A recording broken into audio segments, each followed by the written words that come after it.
Hello viewers, today I'm going to be showing you how you can check our library catalog for the types of resources that we have available for you. So first things first, you want to be sure that you're here at our campus website, right? Web address is right up here at the top, so www.bisd.us/Lopez. You'll be taken here to our home site. You want to come up here where we have our library tab. Okay, and this is pretty much the home page of the library. You're going to go here to online catalog, right? Because remember, we're looking for library resources. For this part here, just to give you all a little bit of information, this is pretty much the main entrance into our library catalog. It has information about online databases. We know a lot of kids, juniors and seniors, are doing their research projects. We have quite a few seniors that are partaking in the IGC project, and so citation help right here. That could definitely help them in their IGC projects. So a lot of good information is here for those of you all that are going to be conducting your research projects. Okay, so library resources, we're going to want to come back up here to catalog. Okay, now usually when you're here at catalog, this is mainly what you're going to see. You're going to see the main basic web search catalog bar for our library. Now, to get the resources, unless you know exactly what resource it is that you're looking for, you know the name of it, the title, the author, you can totally look it up through the basic search. If you need to do an advanced search, and you know the Boolean codes and things like that, this is the search for you. However, if you just kind of want to get a quick glimpse of what kind of resources we have, you're going to want to come over here to copy categories. Okay, now for copy categories, as you can see the list here, these are all the different types of resources that we have, both instructional and equipment. Copies over here, these are the numbers that we have. Okay, so I know for some of you ESL teachers, you have, newcomers coming in from Mexico. That's usually the kind of population that we have. So you would click here as an example on 71. And these are all children's books. Picture books that maybe those first year, second year ELL students, they might need something a little bit more at a slower pace to introduce them to our English language, just to get the simplicity of it down, and plus they're able to make the connection between what they see or what they're reading in the text to what they're seeing there in the picture. Okay, so as an example, 71 would be our picture books. Okay, I do also know that we do have quite a few teachers who go through, English teachers who go through class sets. We do have two separate class sets. This is not the one that you guys want to go in through. There was a mistake here when we were doing the inventory. The one you want is this one here, class set. Okay, so class set, right? Let's say you're looking for first book, 1984.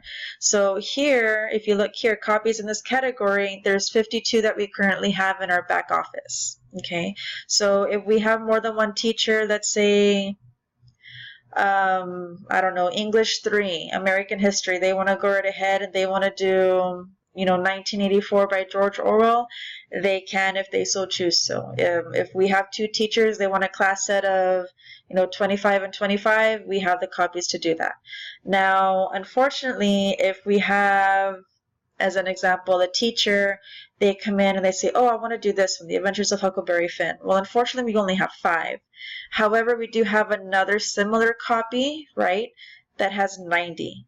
Now, just keep in mind, we do have multiple copies, different versions of the same book.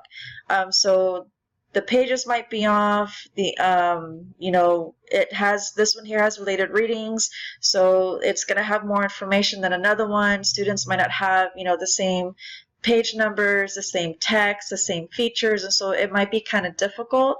So if you are looking to check out a resource from the library, please be sure that you have, it's the right number that you need. If maybe you're doing a book club within your class and okay, these, 5 students really want to read Huckleberry Finn, well, then you know that we have at least those 5 books for those 5 students. Okay, so going back, the other one here that you could look at too is equipment. Okay, and equipment here we have AV carts, cameras. The cameras that we have here though are not the ones from the yearbook, just a little FYI for everyone. If you're needing something specific, if you want a picture taken for your club or your organization so it goes into the yearbook, you'll have to deal with the yearbook teacher that does that.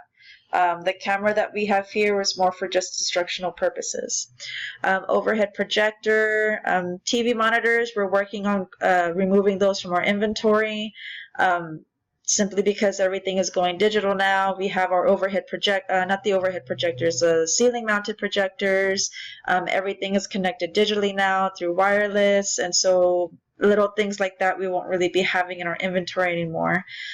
One thing I know is of interest though, we do have wireless microphones.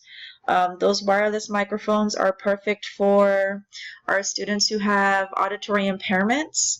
And so we work very closely with our SPED department, our idea folder teachers, and the department chair. And if they need, you know, anything at all, I know we currently have one student who is in need of a microphone, then they'll come in and just let us know, you know what, I need to have this microphone checked out for X amount of days, this specific day, whatever the case is, and we'll go right ahead and fill out the appropriate paperwork.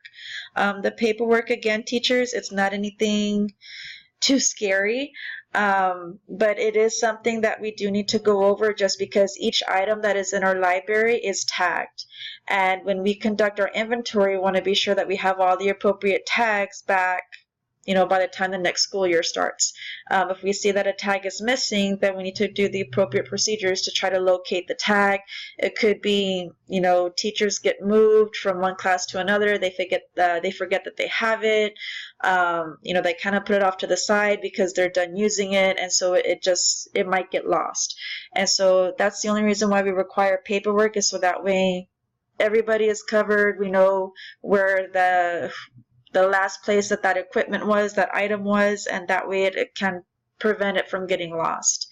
Other than that, this is the way how you all can go right ahead and look for resources on our library online catalog. And if you're not too sure about something specifically, you're more than welcome to stop by with the library. Our hours are Monday through Friday from 7:30 in the morning to 5:30 in the evening. You're always also more than welcome to just send us an email, and then we'll be more than happy to respond. Hope to see you all soon.